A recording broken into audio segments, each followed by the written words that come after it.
చాలామందికి గుడికి వెళ్ళే అలవాటు ఉంటుంది. ఆడ, మగ, పెద్ద, చిన్న అనే తేడా లేకుండా మనలో చాలామంది గుళ్ళు, గోపురాలను దర్శించుకుంటారు. అసలు గుడికి ఎందుకు వెళ్ళాలి అని ఎప్పుడైనా ప్రశ్నించుకున్నారా? కాసేపు కాలక్షేపం కోసం, లేదా ఏమైనా దిగులుంటే మర్చిపోవడం కోసం అనుకుంటే పొరపాటు. గుడికి వెళ్ళడం మొక్కుబడి వ్యవహారం కాదు. ఆలయాలను దర్శించుకోవడం వెనుక శాస్త్రీయ ప్రయోజనాలున్నాయి.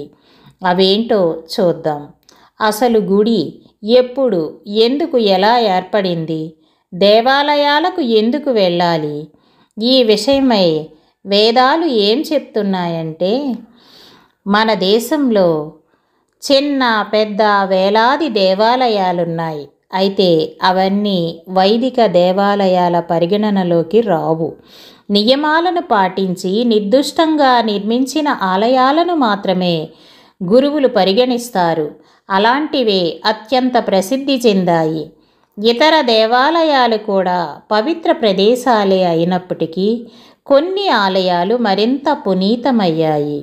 స్థల మహత్యాన్ని సంతరించుకున్నాయి. భూమిలో మహత్తరమైన ఆకర్షణ శక్తి తరంగాలు ఎక్కడ ప్రసరిస్తూ ఉంటాయో అక్కడ ఆలయాన్ని నిర్మించాలి. ఇంకా అర్థమయ్యేట్లు చెప్పాలంటే, ఉత్తర దక్షిణ ధృవాల మధ్య ఎలా ఆకర్షణ శక్తి ఉంటుందో అలా భూమిలో పాజిటివ్ ఎనర్జీ పాస్ అయ్యే చోట ప్రసిద్ధ దేవాలయాలు ఉన్నాయి. అందుకే అలాంటి గుళ్ళలో అడుగు పెట్టగానే తనువు, మనసు ప్రశాంతత పొందుతాయి. దేవాలయ గర్భగృహంలో ఉత్కృష్టమైన ఆకర్షణ తరంగాలు కేంద్రీకృతమైన చోట, మూల విరాట్టును నిలిపిన ప్రదేశంలో వేదమంత్రాలు రాసిన తామ్రపత్రాన్ని నిక్షిప్తం చేసి ఉంచుతారు. రాగి లోహానికి భూమిలో ఉండే శక్తి తరంగాలను గ్రహించే తత్వం ఉంది. ఆ విధంగా రాగి గ్రహించిన ఆకర్షణను ఆ పరిసర ప్రాంతాలకు విడుదల చేస్తుంది.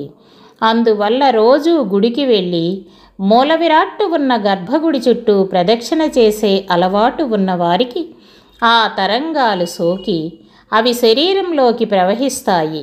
ఎప్పుడో ఒకసారి ఆలయానికి వెళ్ళే వారిలో ఆ శక్తి సోకినా గమనించదగ్గ తేడా తెలీదు. కానీ నిత్యం గుడికి వెళ్ళే వారిలో పాజిటివ్ ఎనర్జీ చేరటం స్పష్టంగా తెలుస్తుంది.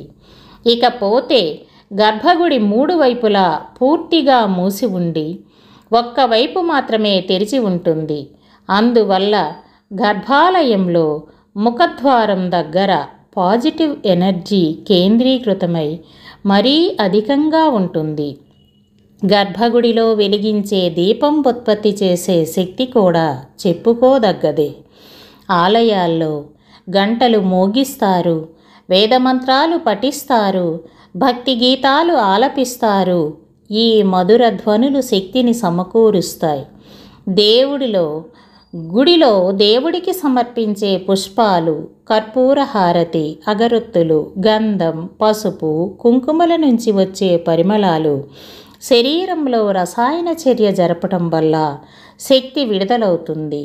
మూల విరాట్టును ప్రతిష్ఠించిన ప్రదేశం నుండి విడుదలయ్యే మహత్తర శక్తి తరంగాలకు గుడి గంటలు, మంత్రఘోష, పూల పరిమళాలు, కర్పూరం, అగరొత్తులు, గంధం, పసుపు, కుంకుమల నుండి వచ్చే అపురూపమైన సుగంధం, తీర్థప్రసాదాల్లో ఉండే ఔషధ గుణాలు అన్నీ కలిపి ఎనలేని మేలు జరుగుతుంది. గుడిలో దేవుడికి కొబ్బరికాయ, అరటిపళ్ళు నైవేద్యం పెడతారు. ఈ కొబ్బరిని, అరటిపళ్ళని భక్తులకు ప్రసాదంగా ఇస్తారు. వీటిని సేవించడం వల్ల శరీరానికి అవసరమైన అనేక ఔషధాలు అందుతాయి. తీర్థంలో పచ్చకర్పూరం, యాలకులు, సాంబ్రాణి, ధూపద్రవ్యం లేదా సాంబ్రాణి తైలం, తులసి పత్రాలు, లవంగాలు మొదలైనవి కలుపుతారు. ఆయా పదార్థాలు అన్నీ ఔషధ గుణాలు కలిగినవే. అలా గుడికి వెళ్ళిన వారు సేవించే తీర్థం ఎంతో మేలు చేస్తుంది. రక్తాన్ని శుద్ధి చేస్తుంది, ఆయురారోగ్యాలను ఇస్తుంది, ఉల్లాసంగా ఉత్సాహంగా ఉండేందుకు తోడ్పడుతుంది. అయితే విశ్వభారతీయం యూట్యూబ్ ఛానల్ని లైక్ చేయండి, షేర్ చేయండి, కామెంట్ చేయడం మర్చిపోవద్దండి.